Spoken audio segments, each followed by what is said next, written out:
आरोप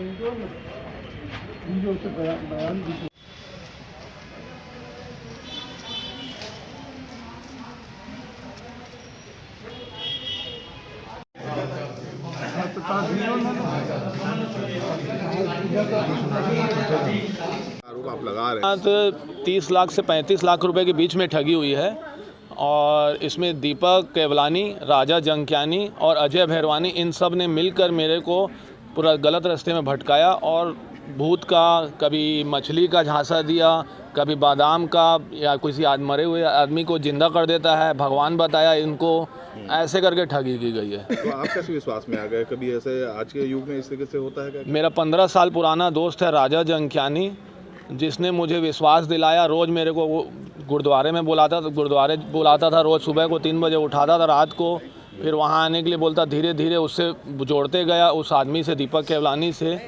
वो जुड़ने के बाद धीरे धीरे विश्वास हुआ, मतलब ऐसे विश्वास दिलाते गए, साथ में उठते बैठते थे। तो उनके बाद विश्वास होने के बाद मेरे को एक दिन घर आया, मेरा 17 अप्रैल को मतलब एनिवर्सरी थी, एक दिन पहले आके बोला कि तुम इसको 13 लाख रुपए दो और तुम्हारा पैसा ना डबल हो जाएगा और कुछ पैसा, आधा पैसा आपको देंगे, आधा पैसा इसका भी कर्जा उतर जाएगा। ये ठगी होने का जानकारी कब लगा आपको? कैसा एहसास हुआ?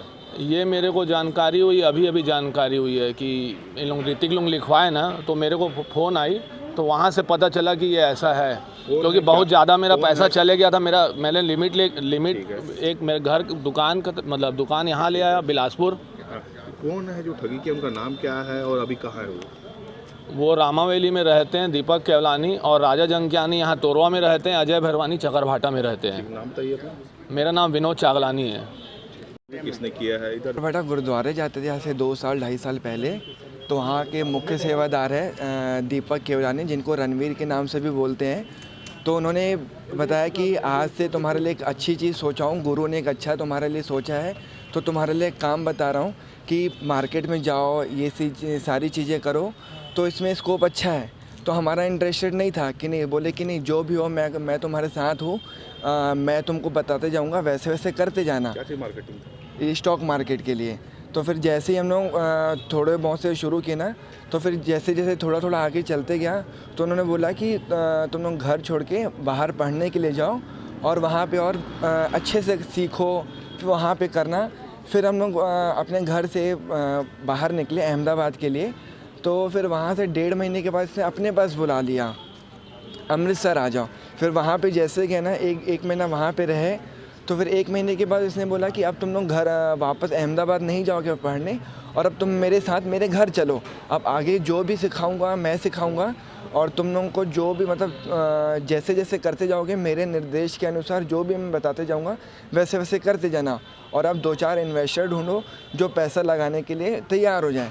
तो फिर जैसे जैसे लोग जो वो बताते थे कि इनको लोगों को ये स्कीम दो तो ऐसे ऐसे पैसा आएगा करके, फिर लोगों से 2-3 लोगों से पैसे आए, तो हम उसको पैसे दिए कि अब करके दो करके। फिर जैसे उन लोगों के पैसे देने की वापसी बारी आई ना, तो वो बोला कि अब जाके हाथ ऊपर कर दो, मेरे पास पैसा नहीं है, और लोगों की मार खा लो तो लोग अपना तुम्हारा पैसा वो कर देंगे।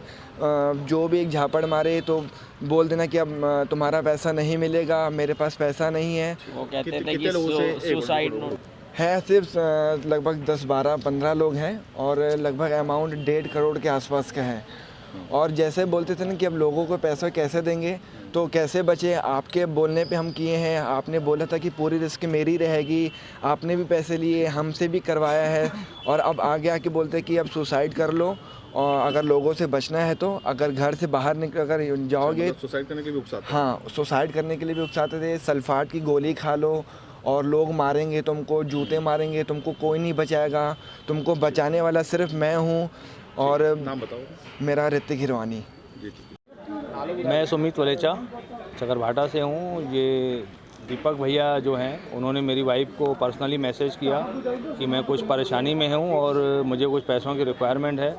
तो शायद मेरी वाइफ ने बोला कि पैसे तो नहीं है मेरे पास, लेकिन कुछ जेवर हैं, बोलो तो मैं उससे हेल्प कर सकती हूँ आपको। तो उन्होंने घर में बिना किसी जानकारी को बताए और उसको अपनी बहन बोल के मानते हैं और वो उसको अपना भाई मानती है। तो ऐसे मतलब अपनी कुछ भी प्रकार का झांसा देख के उससे ज्वेलरी को निकलवा लिया, लेकिन बाद में उसने ये भी बोला कि ये मैसेज को डिलीट कर देना ताकि घर में किसी को पता ना चले। रात को सडनली मैंने मोबाइल को उठाई और उसमें मैंने वो सारे मैसेज को 1-2 मैसेज को पढ़ लिया। तो बाद में जब मैंने उससे बाद में अपनी वाइफ से पता किया तो पता चला कि घर में जब मैंने अपने ज्वेलरी चेक की तो उसमें से कुछ ज्वेलरी मिसिंग थी, और बाद में वाकई में वो ज्वेलरी उसके यहाँ पाई गई। उसने एक्सेप्ट किया कि ये मेरे पास है, मैं आपको वापस दे दूँगा। कितने का ठगी हुई आपको? लगभग वो 1.5 से 2 तोले की ज्वेलरी थी। नाम बताइए। सुमित वलेचा।